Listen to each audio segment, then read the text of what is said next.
Perry discovered the North Pole, Amundsen the South. However, neither of these esteemed explorers would have had much success finding Frostbite Falls, Minnesota in the dead of winter. Incidentally, that's it, that steeple sticking up out of the snow. Now, with the town submerged under 30 or 40 feet of the soft white stuff, you might wonder how its inhabitants managed to dig their way out. Well, they don't. They rely completely on a snowplow. A snowplow with antlers. Spring will be a trifle late this fall. Bullwinkle, is that you up there? It's me, Granny Goodfoot. Keep talking, Granny, till I get zeroed in. Ladies and gentlemen, it gives me great pleasure to be here today on this... Gotcha! Oh, Bullwinkle, bless your mittens. And that's the way it went throughout the winter. The moose unearthed an average of 20 frostbitten frostbite fallers a day. Here, my boy, here's a ruble for your trouble. No, sir, not one red cent. With the arrival of spring, when the thermometer came all the way up to zero, the grateful townfolk decided to reward their faithful snowplow. Let's get him a watch. Let's get him a bigger shovel. No, we must get him something worthy of his labor. So they merged their meager finances and ordered a statue of Fulton J.T. Figsby, the man who first discovered icicles. Why the white tie and tails, Bullwinkle? Haven't you heard, Rock? I'm to be given a testimonial dinner. Yeah, but that's a week away. Besides, you're not fully dressed. Sure I am. I got on my fuchsia spats, my cerise hanky, my... Ooh, shame on you, Rocket J. Squirrel. You let me come out here without a shirt on. Practically stark naked in front of all these people. Now, it's common knowledge that the only laundry in Frostbite Falls is run by a former cookie cutter. All your shirts have holes in them. Yeah. Here's a gingerbread boy. There's a macaroon. Doggone it, I don't have one decent shirt to my... Oh, yes, I do. Ta-da! This one I've been saving for a special occasion. That's a shirt? Of course it's a shirt.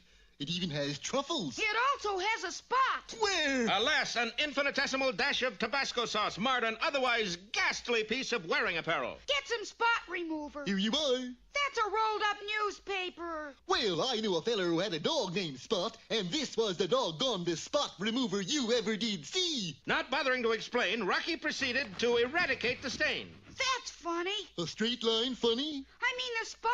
It's spreading. Sure enough, the ink stain grew larger. You said it was Tabasco sauce. Well, from here it looked like it. It doesn't matter. I shall simply wrap it up thusly and send it to be laundered. To Carl, a cookie cutter? No, to Ed Foo Young's Chinese Laundry. I hope you don't mind my asking, Bullwinkle, but exactly where is your shirt going? Well, Rock, when you're looking for a Chinese laundry, you don't look in Switzerland. Oh, don't tell me. Yup. One round-trip ticket to Shanghai. Shanghai? China? They got a Shanghai in Ohio, but they don't do shirts as well. Better make that 2 round-trip tickets, please. Say, Rock, does anybody ever wonder where we get all the money to gallivant around the world like we do? Never mind, Bullwinkle. The plane's leaving in an hour. Yeah, but I think it's all so improbable. Well, like the man said when he built a bigger building, we're off on another story, and a tall one at that. Be with us next time for Hello, Orient, or That's Some Dandy-Looking China you have there. Let's face it, any moose who spends the winter digging his neighbors out of the snow deserves a tribute. 3 cheers for Bullwinkle. Oh, we have to give him more than that. 4 cheers. They decided to honor him with a testimonial dinner. Unfortunately, although he had white tie and tails, he lacked a shirt. Oh, no, I don't. I've been saving this one for years. Well, you didn't save it long enough. Yes, the shirt was not only gauche, but extremely bizarre. That's where I got the pattern for it. Out of Harper's Bazaar. It wasn't an easy shirt to get close to, but if you managed to get within 3 feet, you noticed the stain. Shucks, I'll have that out in a jiffy. Rocky didn't have a jiffy. Perhaps that's why the stain expanded. Shortly thereafter, a plane bearing Bullwinkle's shirt took off into the wild blue. Yonder. You're sending your shirt to a laundry, right? Right. To a Chinese laundry, right? Well, they're known for their smart work. However, the Chinese laundry he mailed it to was in Shanghai, China. 2 tickets to Shanghai, please. I have to pick it up in order to be back here in time for the banquet. How come we didn't go with a shirt in the first place? You saw that shirt. Would you want to ride with it? Shanghai has a population of millions employed in various occupations, among which is the Mammoth Frap Toy Manufacturing Company, whose slogan, "If it's a frap, it's great," is known the world over. Better not go into the laboratory, Mr. Frapp. Professor Steinmetz left orders not to be disturbed. I'm an employer, Miss Bracegirdle. I can disturb anybody. Gently, Boris, gently. You don't got to tell me I got the hands of a sturgeon. That's surgeon, Boris. Don't call me Boris. My pseudonym is Steinmetz. Steinmetz, I want to see what you're working on. Go away. Can't you see I'm... Oh, hello, man who pays salary. I kiss your hand.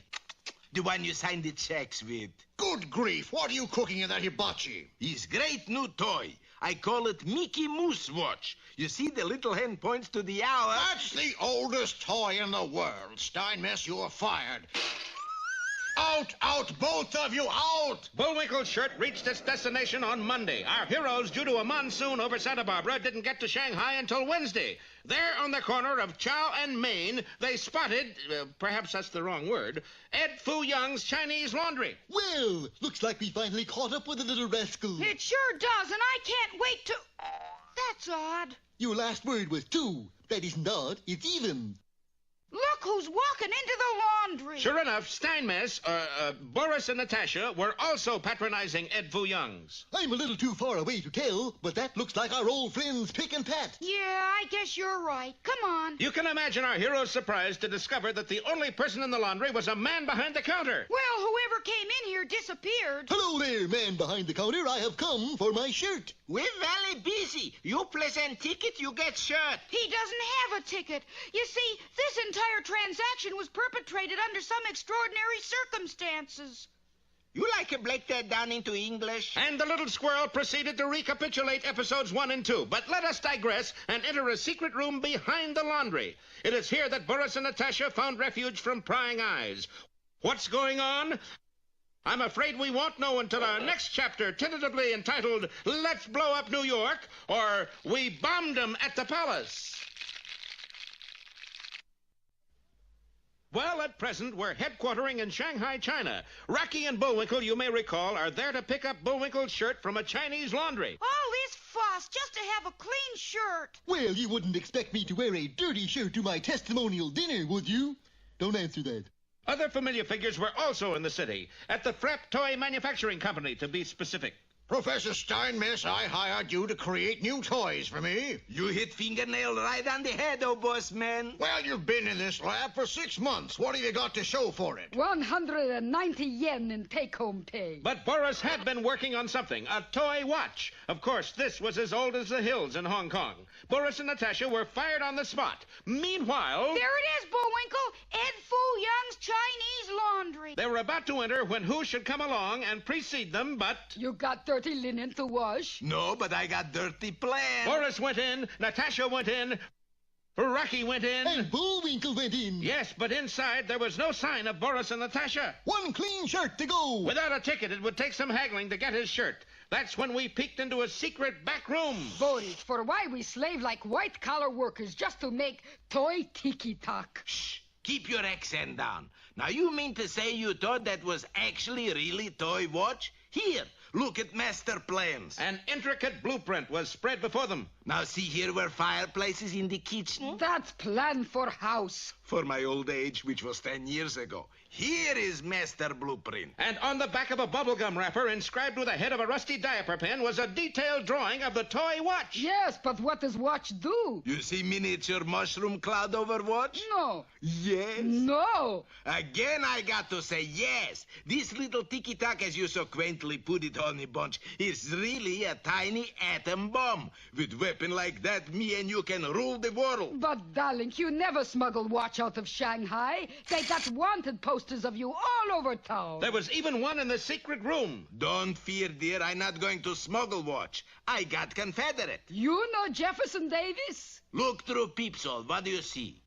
I see shelves filled with shirt packages. But that small package on the second shelf contained more than a shirt. Now watch doorway. Accomplice comes in, says secret word, gets package, and meets us in US of A. Say, there are 2 auspicious characters out there. Never mind. Just listen for secret words. Yeah, but those 2... Listen for secret words. I tell you, Mr. Young, I have to be back in Frostbite Falls by Saturday night. Go see travel agent. But he needs his shirt. How things look? Confederate show up yet? No, just that moose. Secret words. Wait for secret words. Please, Mr. Young, you gotta let Bullwinkle have his shirt.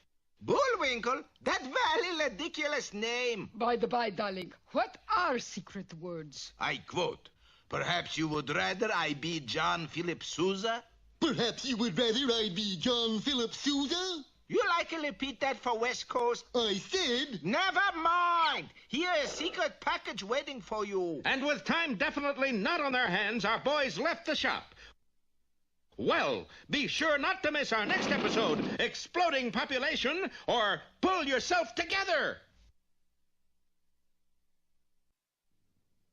In our last episode, Rocky had a dickens of a time trying to get Bullwinkle's shirt out of a Shanghai Chinese laundry. But we've come all the way from Minnesota for this shirt. I don't care if you come all the way from United States. No tiki, no shirty. The moose and the squirrel weren't the only ones with a problem. I agree, Boris. Toy watch that is miniature atom bomb is great weapon in hands of diabolical person. I think any one of those adjectives fit me. But how you got watch past sharp-eyed custom agents? I got accomplice. And what the villainous scoundrel had done was to hide the watch in a shirt package with explicit instructions that the package was to be handed over to anyone who said... Perhaps you would rather I be John Philip Sousa. Those were the right words. You take a package and let out of here. Don't you worry, sir. We don't have much time left. Less time than they think, for the rude handling had started the mainspring, and the watch was set to go off when the hands reached 12. Meanwhile, in the secret back room... What can be keeping Confederate? Looks like him now. And through the peephole, she saw a huge, sinister Chinese enter the shop and deliver the secret words. Perhaps you rather I be John Philip Sousa. I don't care if you lad la lock. You got shirts to clean. You heard him give secret words. You give package. No can do. Package in question just went out front door. I tried to tell you, Boris, but you... What do you mean package went out front door? Hey, you. No interrupt, lady. Looky here, Snooky. Oh, boy. Accomplice I had is big one. Boris, please to clam up. That's better. Now, Moose and Squirrel picked up package. Moose and Squirrel? And the startled fiend darted out of the laundry, followed closely by Natasha, Wonton Lee, and the proprietor of the laundry who had not been paid by Rocky or Bullwinkle. You go this way, I'll go that. You take the high road and you... Who's minding the store? Well, they split up and went in different directions, but Shanghai is a difficult city not to get lost in, as Rocky and Bullwinkle soon discovered. Hey, this doesn't look like the airport. You're right. It looks more like a river. Yes, they had wandered into Shanghai's notorious waterfront district. I got it. The China Clipper. At a time like this, who needs a haircut? There was no time to explain, for suddenly Boris, Natasha, and Wonton converged upon the area. This is Charlie Blue Leader. Any sign of Moose and Squirrel? Abel Baker Charlie here. No, I don't see them. Hokey smoke, it's our old nemesis. And there wasn't even any time to work out a pun, for the enemy was closing in. They got to be somewhere near here. Don't worry, Boris. We get shirt package back from them. Why, those sly devils. They're after my shirt. Yeah, but that doesn't make sense. Well, I could reword it. Quick, down this catwalk. Alas, because of the darkness, Rocky mistook a gangplank for a catwalk. What's more, they kept on going until they were in the hold of a broken-down Chinese junk. I'll give you odds we're not in the Hilton Hotel. Shh. Boy, I can't figure it out. We combed the entire city with fine-tooth comb and still no sign of Moose and Squirrel. Well, you leave such to me. I'll catch 'em then. Chop, chop. Sounds like they're leaving. Sounds like we are, too. Yes, the junk slowly drifted out into the river. And who was at the helm? Wonton Lee, accompanied by you-know-who. Well, this is a turbulent situation, to say the least. Don't miss our next episode, Up the River, or Yangtze with a Laughing Face. This is Shanghai, China, a city that has given our heroes a few bad moments. For instance, they started out by going to Ed Fuyung's Chinese laundry to pick up Bullwinkle's shirt. My name is Bullwinkle J. Moose, and I believe you have a package for me. Bullwinkle? That very silly name. Well, perhaps you would rather I be John Philip Sousa. And it just so happened that those words were to be spoken by an accomplice of Boris Badenov. Thus, instead of getting his shirt, Bullwinkle received another package containing a miniature atom bomb in the form of a toy wristwatch. Well, when Boris found out about it... Quick, get me a can of cleanser. For why you want that, darling? We got to scour the city. And in a matter of minutes, a gigantic search was launched throughout the greater Shanghai area. Bullwinkle, we gotta get our bearings. Let's escape later, Doc. I have to attend my testimonial dinner by Saturday night. Instead of the airport, they had stumbled into the river section. I got itty-bitty hunch feeling that Moose Squirrel and Shirt Package are in vicinity. Capture seemed imminent until Rocky and Bullwinkle found refuge in the hold of a tottering junk. Where'd they find this thing? In a junkyard? The junk pulled out into the river, and it appeared as though our lads were free of their pursuers. Alas, that's when we took a look up on deck. You may rely on 1 ton. If those we chase are on liver, I find a plenty click. I was on liver once. Good for iron in the blood. Dispense with the levity, Natasha. Unless we get that toy watch back, we are sunk. They might be sunk anyway, for the junk was listing to port. That's better than Muscatel. Meanwhile, below decks... Say, Rock, notice anything strange about my shirt? How can I? We're in the dark and the shirt's in the package. I know, but it's ticking. Indeed it was, and the bomb was set to go off at 12. Maybe the laundry gives free prizes away. I'll open it right after I climb out of the pool. Huh? Yes, the keel had split, and the river was coming in. Quick, Bullwinkle, up on deck. Boris, look. Grab 'em! Well, you just don't gallivant about the deck of a sinking junk and not lose your footing. Whoa! Seconds later, everyone was stroking for the mainland. Swim faster, Bullwinkle. Listen, if you think I'm going to get my shirt wet, you got another thing coming. Oh, if only he would get it wet, for it was 5 minutes to 12, and the bomb was already activating. Faster, Natasha, faster. How can I swim faster with you on my back? Well, one of us got to steer. All this time, 1 Ton Lee had gotten into a motorized life raft and had reached dry land way before anyone else. He was waiting with open arms when Bullwinkle staggered out of the river and said... Perhaps you would rather I be John Philip Sousa. No, that was last time. This time you say... Oh, yeah, we made it. You make a 1 false move, you goners. It didn't take long for Boris to set up headquarters in a dilapidated shack. Boy, the budget on this show is awful. A rotting junk, a dilapidated shack. And you better believe old Poopsie Doopsie here, Moose. You will be in the same condition unless you tell what you did with the package. Good work, Bullwinkle. You hid the package. You're dang tootin' I did, and you'll never find it. Yes, you've got to give Bullwinkle credit. Or do you? For he was sitting on it. And it was now 1 minute to 12. It may be a short show next time, but join us anyway for The Bomb in the Cellar or Bullwinkle Lowers the Boom. We're in for an explosive ending to our story, for last time, aboard this Chinese junk, Rocky and Bullwinkle still had possession of the package containing the miniature atom bomb. And possession is 9/10 of the law. The ticking sound bothered Rocky, but before he could investigate, the tide went out and the junk caved in. Tide's in. Shirts out. Yes, the Moose managed to keep the package dry, even when the junk sank and they were forced to swim to shore. Use the butterfly stroke. It's faster. You swim like a butterfly, I'll swim like a moose. And the bomb ticked on with 0 hour minutes away. Fortunately, they made it safely to dry land. Or at least to dry land anyway. You guys, honorable prisoner. Yes, Badanov's hatchet man was Johnny on the spot.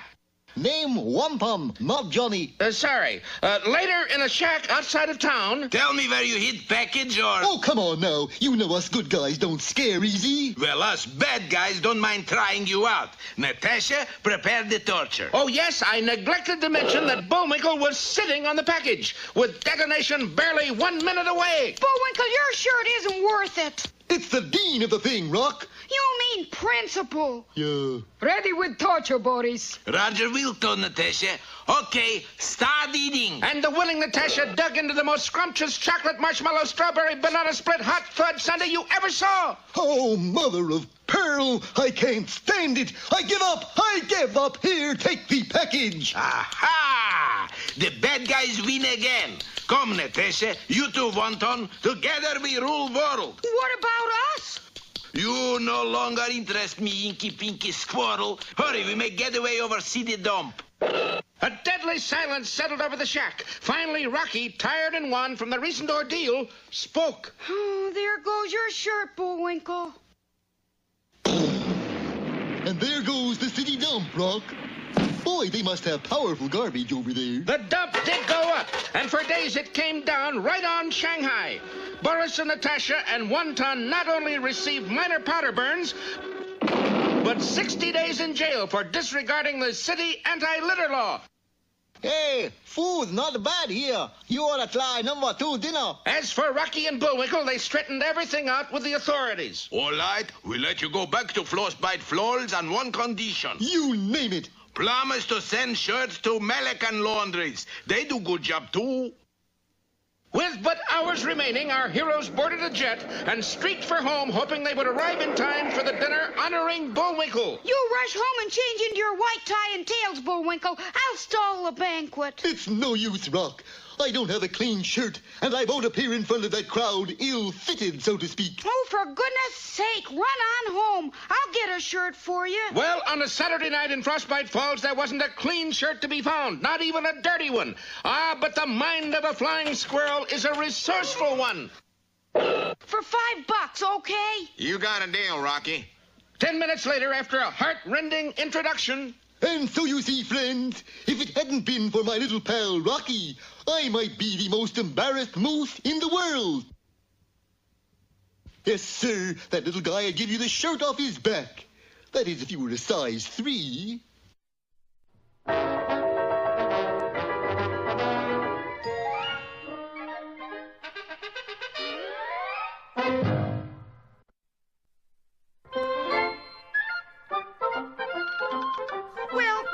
As if our time has just about run out. Mine must be a little slow. You got the credits, Bullwinkle? All on this itty-bitty card. Oop.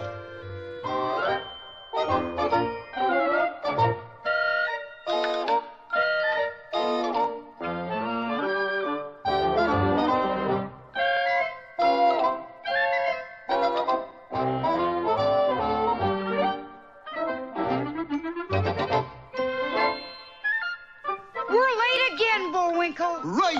Bye now. See you next time.